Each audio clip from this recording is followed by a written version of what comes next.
مناظرہ کرنے چلے گئے، مناظرے میں فاتح بھی ہو گئے۔ اب کوئی پوچھے کہ بھائی مناظرہ تو تب ہوتا ہے جب دو بندے اتفاق کریں۔ نمبر 2 یہ ہے کہ مناظرے کا موضوع طے ہو۔ نمبر 3 یہ ہے کہ دونوں کا موقف پہلے طے ہو کہ بھائی کیا ثابت کرنا ہے اور کیا رد کرنا ہے۔ پھر دونوں طرف سے ثالث بھی ہوتے ہیں، پھر مناظرے کا ماڈریٹر بھی ہوتا ہے۔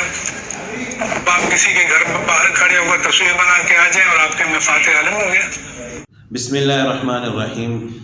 مفتی منیب الرحمان صاحب جو کہ بریلوی مکتب فکر کے ایک بڑے عالم دین اور مفتی ہیں، ان کی بات آپ نے سنی، یعنی 26 نومبر کے مناظرہ کے بارے میں جو لوگ یہ کہتے ہیں کہ فلاں فاتح بن کے آ گیا، فلاں نے بڑا تیر مارا، فلاں نے یہ کیا، تو مفتی صاحب کی رائے یہ ہے کہ بھائی جب مناظرہ ہوتا ہے تو اس میں سب سے پہلے موضوع متعین کیا جاتا ہے کہ کس موضوع پر ہم نے مناظرہ کرنا ہے، پھر ثالث مقرر کیا جاتا ہے کہ آپ نے ہمارے درمیان فیصلہ کرنا ہے، تو پھر مناظرہ ہوتا ہے، اس کے بعد یہ فیصلہ کیا جاتا ہے کہ ان میں سے کون فاتح ہے اور کس نے شکست کھائی۔ لیکن جہاں پر 26 نومبر کو جو دونوں فریقین تھے، دونوں اس چیز سے ناواقف تھے۔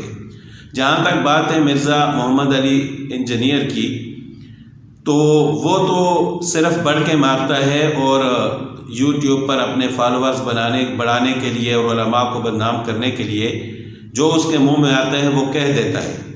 حالانکہ وہ مفتی تقی صاحب دامت برکاتہم اور مفتی منیب الرحمان صاحب دامت برکاتہم تک کے لوگوں کو چیلنج کر رہا ہے، لیکن جب اس کے سامنے کوئی بھی جاتا ہے تو وہ چھپ جاتا ہے۔ تو وہ تو اس چیز سے ہے ہی نہ واقف ہے کہ علم کیا چیز ہے، مناظرہ کیا چیز ہے، کس طرح بات کرنی چاہیے۔